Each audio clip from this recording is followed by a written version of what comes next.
আরজিকর ঘটনায় এখনো সিবিআই কোনো পদক্ষেপ নেয়নি, দোষীদের এখনো ধরতে পারেনি। আর এরই পরিপ্রেক্ষিতে তৃণমূল ছাত্র পরিষদের উদ্যোগে মুখ্যমন্ত্রীর নির্দেশে বিভিন্ন কলেজে অবস্থান বিক্ষোভ করার নির্দেশ দিয়েছিলেন। এরই পরিপ্রেক্ষিতে বামনগোলা ব্লকের পাকুয়াহাট ডিগ্রি কলেজে অবস্থান বিক্ষোভ ও র্যালি বের করা হয়। তৃণমূল ছাত্র পরিষদের উদ্যোগে এদিন পাকুয়াহাট ডিগ্রি কলেজ থেকে তৃণমূল ছাত্র পরিষদের একটি প্রতিবাদ মিছিল বের করা হয়।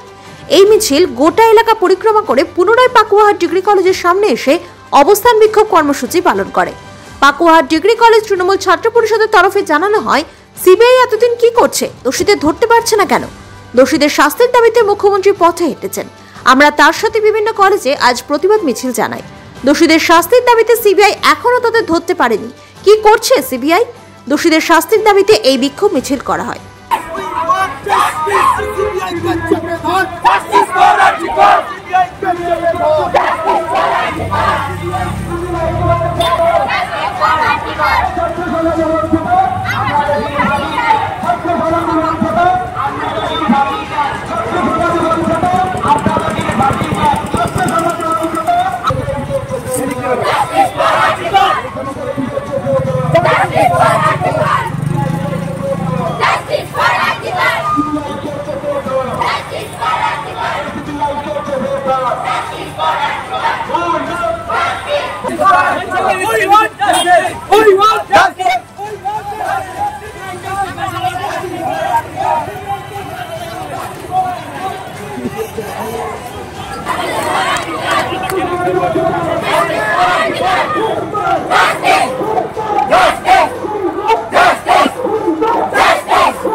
আরজিকরে যে দুর্ঘটনা ঘটেছিল আমরা দেখেছিলাম, দুর্ঘটনা বলা আমাদেরই ভুল হবে, কারণ এটা মর্মান্তিক ঘটনা। দোষীদের শাস্তির জন্য আমাদের মাননীয় মুখ্যমন্ত্রী তৎক্ষণাৎ পদক্ষেপ গ্রহণ করেছে। 12 ঘন্টার মধ্যে একজনকে অ্যারেস্টও করেছে। বিগত দিনে আমরা দেখেছি যে মুখ্যমন্ত্রী পথে নেমেছিল, পথে নেওয়ার ফলেও কিন্তু সিবিআই এর কিন্তু পুরো এখনও পর্যন্ত দোষীদের কোনো তো ব্যবস্থা করছেই না। উপরন্তু আজ এতদিন হয়ে গেল সিবিআই কিন্তু দোষীদের জন্য আজ পর্যন্ত কাউকে অ্যারেস্ট করতে পারেনি, এবং এই কেসে কারা কারা যুক্ত আছে এটা এখনও পর্যন্ত পাওয়া যায়নি। আমাদের আজকের যে মিছিল এবং অবস্থান বিক্ষোভ ছিল, আমাদের দাবি ছিল যে সিবিআই কেন দেরি করছে কেসটাকে, এবং বিরোধী রাম বাম শ্যাম সকলেই দেখছি এটাকে রাজনীতির খেলা চলছে। আমাদের দাবি রাজনীতি নয়, আমরা চাই দোষীদের ফাঁসি। তোরা যে যা বলিস ভাই, আমাদের একটাই দাবি, আমরা শুধু দোষীদের ফাঁসি চাই। আমরা এই যুক্তিকে কাজে লাগিয়ে এবং এই উক্তিটাকে নিয়েই আমরা রাস্তায় আজকে পথে নেমেছিলাম যে আমরা দোষীদের ফাঁসি চাই, রাজনীতি চাই না। তৎক্ষণাৎ আমরা এখানে এটাও দেখেছি আমরা যে বিরোধীরা তারা বলছে কি আমাদের একটাই দাবি, আমরা মুখ্যমন্ত্রীর পদত্যাগ চাই।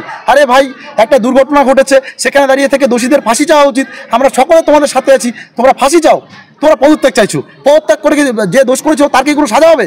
যে দোষী তার সাজা চাই আমরা, এটাই ছিল আমাদের দাবি। এই নিয়ে গোটা পাকুয়া পরিক্রমা করেছি। আজকে আমরা কলেজ গেটে আমরা অবস্থানে বসেছি। মাননীয় মুখ্যমন্ত্রী আমাদেরকে নির্দেশ দিয়েছিল যে 30 তারিখে প্রত্যেকটি কলেজ গেটে এরকম ধর্ণা হবে। মাননীয় মুখ্যমন্ত্রীর নির্দেশে আমরা আছি। আমাদের কলেজের প্রত্যেকটা ছাত্রছাত্রী, মহিলা এবং প্রত্যেকটা যুব সমাজ মুখ্যমন্ত্রীর পাশে আছি। মুখ্যমন্ত্রী যা বার্তা দেবেন আমরা সেই বার্তা অনুযায়ী চলব। আমাদের সেনাপতি রয়েছেন অভিষেক বন্দ্যোপাধ্যায়, উনি যে বার্তা দেবেন সে বার্তাকে আমরা মাথায় রাখবো। এই বার্তাকে মাথায় নিয়ে আজকে আমরা মিছিল করেছিলাম। আগামী দিনে যদি এই দোষীদের কোন রকম ফাঁসির ব্যবস্থা না করে এবং দোষীদেরকে যদি সিবিআই অ্যারেস্ট করতে না পারে, সিবিআই দপ্তরে গিয়ে আমরা ধর্নায় বসবো এবং সিবিআই দপ্তর ঘেরাও করব। এই হুঁশিয়ারি আমরা পাকুয়া ডিগ্রি কলেজের ছাত্রছাত্রীরা আমরা দিয়ে রাখছি সিবিআইকে। পাথর ছাড়াই প্রতিকার সম্ভব। মালদার প্রাচীনতম ভৃগু বংশ জ্যোতিষী পণ্ডিত এস শাস্ত্রী। দাম্পত্য সমস্যা, বিবাহে বাধা, ব্যবসায় অবনতি, পরীক্ষায় অকৃতকার্যতা, ভাগ্য গণনা, গোষ্ঠী বিচার, ঠিকুচি গোষ্ঠী এবং মৃত্যু ছাড়া সকল সমস্যার সমাধানের জন্য যোগাযোগ করুন জগদম্বা জ্যোতিষ কেন্দ্র, বিবেকানন্দ স্কুলের পাশে, মালদা। মোবাইল 09733027832 অথবা 09332056956।